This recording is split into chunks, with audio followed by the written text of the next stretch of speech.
Merry Christmas, all of you. So, yes, I know what you're thinking. Why am I not doing a top 10 Christmas movie instead of doing a top 10 movies that are Christmas movies that have, like, nothing to do with Christmas? Well, I kind of thought it'd be, like, a fun list to talk about Christmas movies that take place around Christmas, but they just have nothing to do with Christmas at all. And, so yeah, here are my top 10 favorite Christmas movies that have nothing to do with Christmas. So coming at number 10 is The Nutcracker in 3D. Okay, yes, I know. The Nutcracker is sort of Christmas, and it's got a big tree, and the that grows, and it starts off with a Christmas party. I know, but Christmas sometimes, it gets forgotten in the story a lot. It doesn't really pay too much attention to Christmas. I mean, it doesn't really even have, doesn't even explain the true meaning of Christmas at all. I don't even think it does. And Christmas just gets dropped during this play.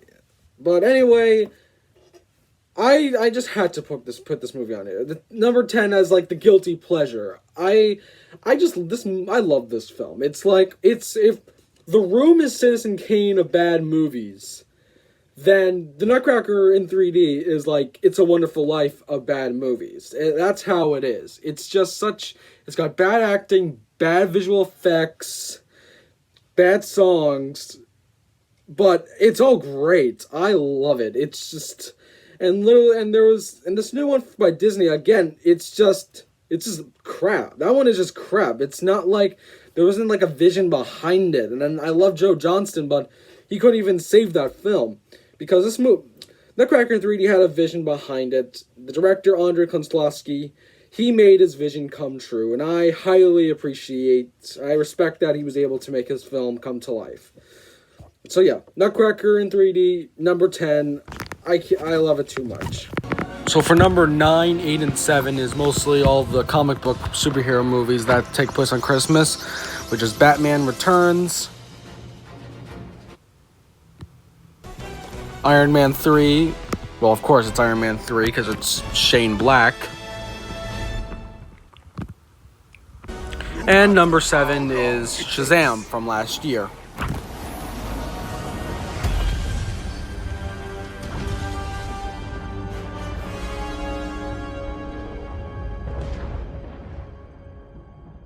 So Batman Returns, definitely out of the three, has more Christmas stuff to it. And all around, I do like it. It's not great, but as a sequel to Batman, it's fine. I definitely like it. It is a little dark. I love Danny DeVito. I love Michelle Pfeiffer. Michael Keaton might be underdeveloped in this film, but I still think this movie is still entertaining to watch. Iron Man 3, I talked about this one on my MCU review. Phase 2, all around, it's a fun film. Shane Black did his best to make a very fun and enjoyable Christmas action film that has Iron Man in it. Shazam which is definitely one of the best films from last year.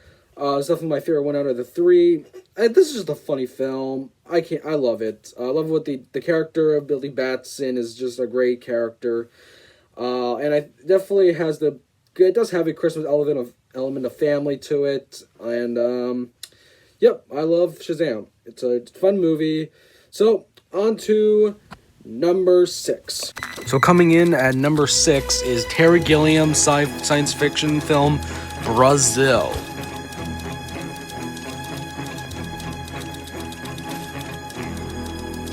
I talked about Brazil before on my Criterion Collection video, and I just did say how I didn't think it was that great of a film. On a story level, it's not great, but I really appreciate what Terry Gilliam brought. He definitely tried his best to make this science fiction film that's a cross between The Quest for the Holy Grail and Metropolis. And I definitely enjoy this. It's definitely entertaining, and I love the sci-fi. I do love all the effects in this film. It's brilliant. I love the acting. I'm amazed that he was able to get Robert De Niro to be in this film, and he's only in 4 scenes. I mean, Robert De Niro, this highly respected actor, he only gets 4 scenes in this movie. It's insane.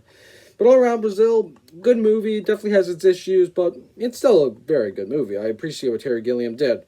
So, number 5. Coming in at number 5 is Tim Burton's Edward Scissorhands. Edward Scissorhands.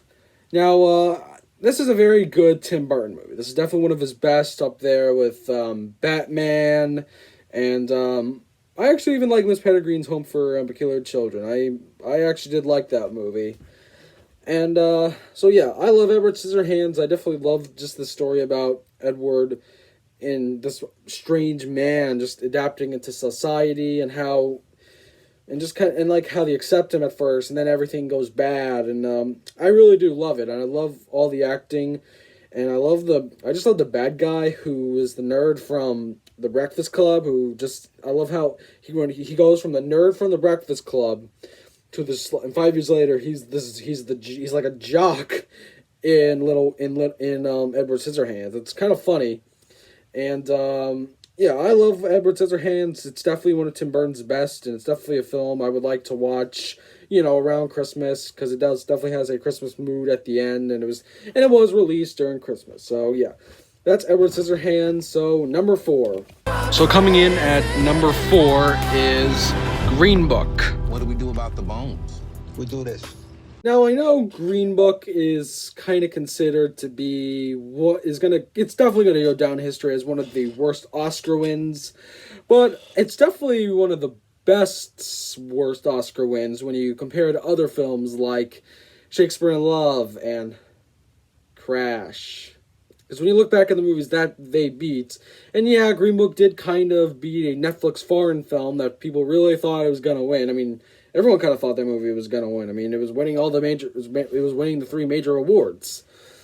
But anyway, I love Green Book, and I think a big thing is that I'm part Italian, and, the main character, he was a very Italian guy, and he has like a very Italian family that he has, and just like at the end, they literally bring almost every single Italian food you can think of towards the end. You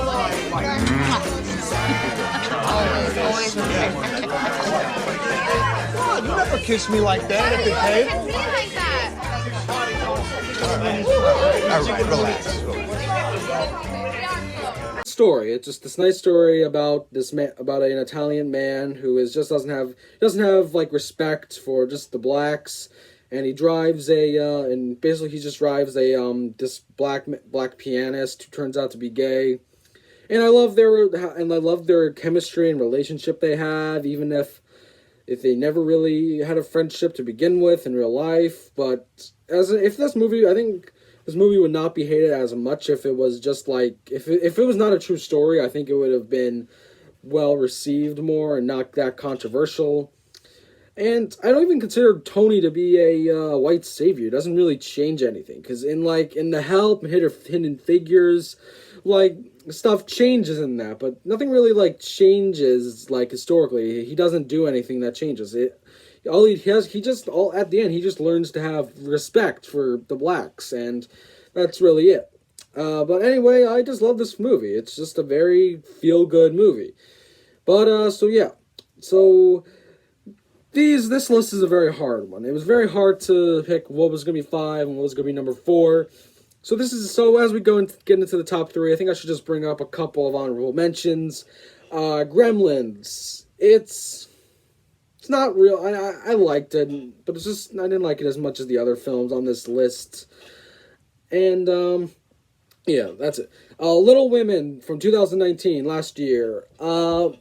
Listen, Little Women it's kind of considered Christmas, and I really do think it definitely has a lot of Christmas stuff to it, and it definitely has a lot to do with Christmas in the film, and I know it should be on a list like this, but it's going to be an honorable mention, even though I love what Greta Gerwig did to the story. I love the writing, all the acting, and just how this film is set up.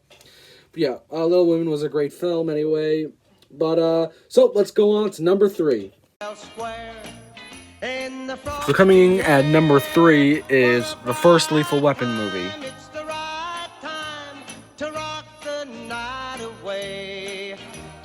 When I did my Lethal Weapon first viewing episode, I wasn't really too kind about the first one, and after rewatching it, I think the first two are definitely the best ones. I definitely liked it better on the character level, and most of the action is pretty good besides the end. I think definitely the ending is just the weakest part.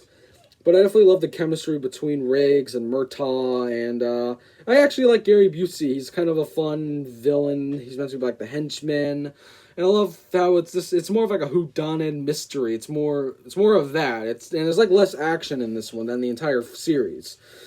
And it's the only one that takes place during Christmas, and this is definitely where, like, because every Shane Black film kind of has a like a Christmas feel to it. But yeah, I love Lethal Weapon. It's a fun comedy, buddy cop film, and yeah, I love this one. So on to number 2. So coming in at number 2 is Steven Spielberg's Catch Me If You Can. Now, Catch Me If You Can would be number 1, but you already know what number 1 is going to be.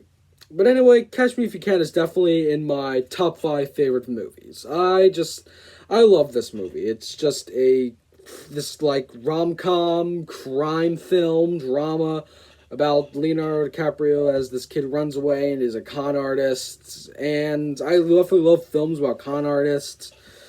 And I love Tom Hanks, how he's on the run. I love their chemistry together. I really wish we saw more movies with DiCaprio and Hanks, because I think they really do a good job together.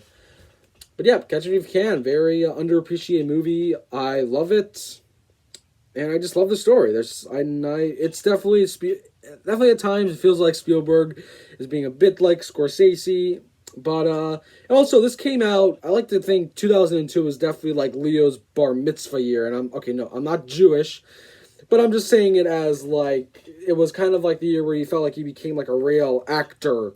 With because he was in these like 2 very adult films, or like these movies that I really feel like made him like a serious actor, Gangs of New York and Catch Me If You Can, and but yeah, Catch Me If You Can, I love this film, and I will watch it to death. And so for number 1, you know what number 1 is. So coming in at number 1 is, of course, Die Hard. And a hard man to kill. Bruce Willis, Die Hard. Got invited to the Christmas party by mistake. Who knew? Of course, it is Die Hard. You knew I was going to pick Die Hard the moment you clicked on this video. It was going to be Die Hard. And yeah, it is and I think it's a Christmas movie. I think all of these movies are Christmas movies. That's literally the point of the film. This video is that I'm just talking about these movies that have nothing to do with Christmas that much, but I'll watch one of these movies every Christmas. And Die Hard is gonna be the one I'm gonna be watching for the rest of my life, because it's got great action, great characters, great writing. It's got a great story, and the character of John McClane and Hans Gruber, they're fantastic. It's just a great film. Everything about it. It's just one of those movies that I think that is just perfect. It's like Back to the Future. It's just the perfect movie. And yeah, everything about it is great. They should never have made any sequels, even though Die Hard with a Vengeance is very good. But again, Die Hard, great film. I don't have that much to say about it. It's just a great film. John McClane, great character. This man who wants to see his family, and he has to get stuck in this conflict with these terrorists. It's just amazing. That's all I got. But yeah, Die Hard, number 1 film, number 1 Christmas movie that has nothing to do with Christmas, even though it is a Christmas story, and it is the best Christmas movie. Yeah, suck it, It's a Wonderful Life. It's Die Hard. Oh, alright. Well, I hope all of you have a Merry, Merry Christmas and a happy holiday, happy New Year's Eve, and good riddance that this year is almost over. So, thank you very much for watching this video. Have a Merry Christmas, and I'll see you next time. Bye.